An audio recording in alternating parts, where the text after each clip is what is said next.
में एक विस्तृत और पौराणिक शैली की कहानी साझा की है, जो पहले से ही गहरी नैतिकता, पौराणिक तत्वों और साहित्यिक शैली से युक्त है।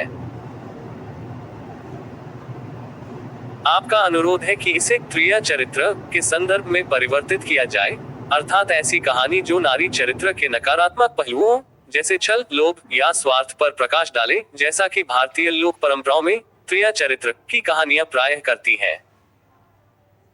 मैं आपकी कहानी के मूल ढांचे, पात्रों कंचन और कमलेश और नैतिक शिक्षा को बनाए रखते हुए इसे पौराणिक शैली में त्रिया चरित्र के रूप में पुनर्लेखन करूंगा। ये कहानी पौराणिक तत्वों जैसे देवताओं, शाप, वरदान और नैतिकता को और अधिक जोर देगी, ताकि यह पारंपरिक त्रिया चरित्र कहानियों की शैली में ढल जाए, जो अक्सर चेतावनी और शिक्षा के रूप में सुनाई जाती थी। पौराणिक कथा, कंचनमयी का छल और त्रिया चरित्र की चेतावनी। प्राचीन काल और पूर्व जन्म का रहस्य। सतयुग के अंत और त्रेतायुग के प्रारंभ में हिमालय की पवित्र घाटियों में कमलपुर नामक एक रमणीय राज्य था। वहां ऋषि कमलेश का आश्रम था, जो अपनी तपस्या, ज्ञान और प्रजा के प्रति करुणा के लिए विख्यात थे।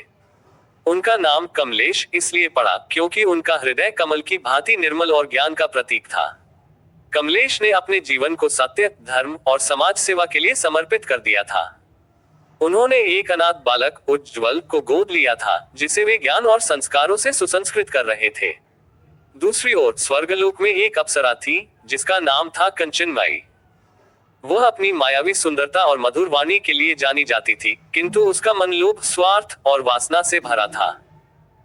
पूर्व जन्म में कंचनमयी ने एक ऋषि की पत्नी का रूप धरकर उनके यज्ञ को भंग किया था, जिसके कारण ऋषि ने क्रोधित होकर उसे शाप दिया था, हे दुष्ट अप्सरा, तूने मेरे यज्ञ को भंग किया और मेरे परिवार को छल से तोड़ा। अगले जन्म में तू पृथ्वी पर एक ऐसी नारी के रूप में जन्म लेगी, जो अपनी चालाकी और लोभ से सब कुछ खो देगी। तेरा सौंदर्य और बुद्धि तेरे ही पतन का कारण बनेंगे, जब तक तू सच्चे पश्चाताप के मार्ग पर न चले। इंद्र और बृहस्पति ने इस शाप को स्वीकार किया और कंचनमयी को पृथ्वी पर मानव रूप में जन्म लेना पड़ा। वह हरदोई के एक समृद्ध गांव में एक शिक्षिका के रूप में जन्मी, किंतु उसके हृदय में लोभ और वासना की ज्वाला धधक रही थी। उसने अपने सौंदर्य और चालाकी का उपयोग कर धन और यश अर्जित करने का मार्ग चुना, परंतु इस राह में उसने अपनी बेटी और सामाजिक सम्मान दोनों खो दिए। उसकी बेटी ने कहा, माँ, तुम्हारा ये जीवन मेरे लिए कलंक है, मैं तुम्हारे साथ नहीं रह सकती। इस प्रकार कंचनमयी अकेलेपन और अपनी तृष्णा में जलने लगी। छल का प्रारंभ। एक बार कमलपुर में एक महान यज्ञ का आयोजन हुआ, जिसके लिए एक दुर्लभ कमल मणि की आवश्यकता थी। यह मणि केवल सच्चे हृदय वाले व्यक्ति को ही प्राप्त हो सकती थी, जो हिमालय के एक गुप्त सरोवर में थी। कमलेश ने इस मणि को लाने का संकल्प लिया। कंचनमयी, जो इस मणि की शक्ति को जानती थी, ने सोचा कि यदि वह इसे हथिया ले तो वह पूरे राज्य पर शासन कर सकती है। उसने अपने मायावी रूप और चालाकी से कमलेश को मोहने की योजना बनाई। कंचनमयी ने स्वयं को एक तपस्विनी के रूप में प्रस्तुत किया और कमलेश से कहा, हे ऋषिवर, मैं उस गुप्त सरोवर का मार्ग जानती हूँ, मेरे साथ चले, मैं आपको वह मणि दिलवाऊंगी। कमलेश, जिनका हृदय सदा सत्य और विश्वास से भरा था, उसकी बातों में आ गए। उन्होंने कंचनमयी के साथ यात्रा शुरू की। त्रिया चरित्र का प्रकटीकरण। रास्ते में कंचनमयी ने अपने मायावी रूप से कमलेश को भ्रमित किया। उसने मधुर वाणी में कहा, हे ऋषिवर, यदि आप मुझे अपने जीवन का हिस्सा बनाएं और अपनी संपत्ति मेरे नाम करें, तो मैं आपको न केवल मणि बल्कि अनंत सुख भी दूंगी। कमलेश ने उसकी बातों को प्रेम और विवाह के पवित्र बंधन का प्रस्ताव समझा और उसका सम्मान किया। उन्होंने कंचनमयी की माता से संपर्क साधा, ताकि यह रिश्ता सामाजिक और धार्मिक रूप से स्वीकार्य हो। किंतु कंचनमयी का मन केवल धन और शक्ति की लालसा से भरा था। जब कमलेश हरदोई पहुंचे तो कंचनमयी का असली स्वरूप सामने आया।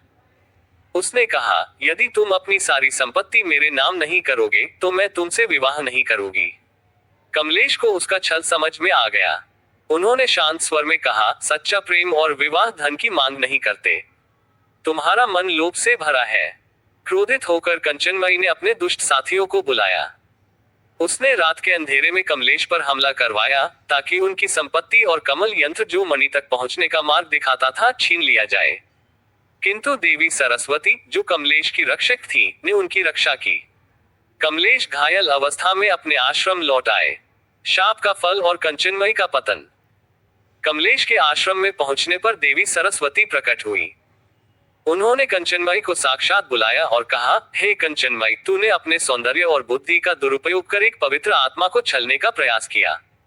तेरा लोभ और स्वार्थ ही तेरा शत्रु है। अब तू वह सब खो देगी जो तूने छल से प्राप्त करने का स्वप्न देखा था।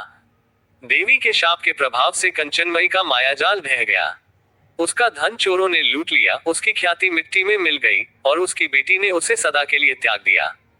वह वन वन भटकने लगी, अपनी तृष्णा और अकेलेपन की आग में जलती हुई। उसका सौंदर्य नष्ट हो गया और वह एक ऐसी नारी बन गई जिसे लोग त्रिया चरित्र की चेतावनी के रूप में याद करने लगे। कमलेश की विजय और नैतिकता का प्रकाश। कमलेश ने अपनी पीड़ा को तपस्या में बदला। उन्होंने कमल मणि को प्राप्त करने के लिए अपनी यात्रा पूरी की और यज्ञ को सफल बनाया। कमलपुर में सुख शांति छा गई। कमलेश ने अपनी संपत्ति उज्जवल और समाज सेवा के लिए समर्पित कर दी। उन्होंने एक विशाल शिक्षण संस्थान स्थापित किया जहां अनाथ और गरीब बच्चों को निःशुल्क शिक्षा दी जाती थी। कुछ समय बाद जब गुरु बृहस्पति कर्क राशि में प्रवेश किए तो देवी सरस्वती ने कमलेश को एक सच्ची पवित्र नारी से मिलवाया जिसने उनके जीवन को प्रेम और धर्म के बंधन से सार्थक किया। उज्जवल ने उनकी छत्रछाया में ज्ञान और सफलता अर्जित की। कमलेश समाज के लिए एक प्रेरणा बन गए। त्रिया चरित्र की चेतावनी। कंचनमयी की कहानी त्रिया चरित्र की एक मिसाल बन गई। ये कथा गांव गांव में सुनाई जाने लगी ताकि लोग समझे कि लोभ, छल और स्वार्थ से भरा चरित्र, चाहे वह नारी का हो या पुरुष का, अंततः विनाश की ओर ले जाता है। कंचनमयी का पतन इस बात का प्रतीक था कि सौंदर्य और बुद्धि तभी सार्थक है जब वे सत्य और धर्म के मार्ग पर चले। नैतिक शिक्षा। लोभ और छल का मार्ग विनाश की ओर ले जाता है। कंचनमयी ने अपनी चालाकी से धन और शक्ति प्राप्त करने का प्रयास किया, परंतु अंततः सब कुछ खो दिया। सच्चाई और दया ही विजय दिलाते हैं। कमलेश ने अपनी पीड़ा को शक्ति में बदला और समाज के लिए प्रेरणा बने। त्रिया चरित्र की चेतावनी। ये कथा सिखाती है कि चरित्र का निर्माण लिंग से नहीं, कर्मों से होता है। लोभ और स्वार्थ किसी भी व्यक्ति को पतन की ओर ले जा सकते हैं। पश्चाताप और सुधार का मार्ग। जो व्यक्ति अपनी गलतियों को स्वीकार कर सुधार की ओर बढ़ता है वह अंततः मुक्ति पा सकता है।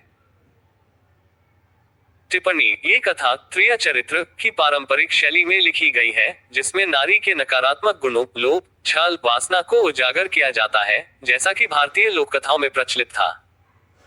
हालांकि मैंने ये भी सुनिश्चित किया है कि कहानी केवल नारी को दोषी न ठहराए, बल्कि यह संदेश दे कि चरित्र का पतन लिंग से नहीं, कर्मों से होता है।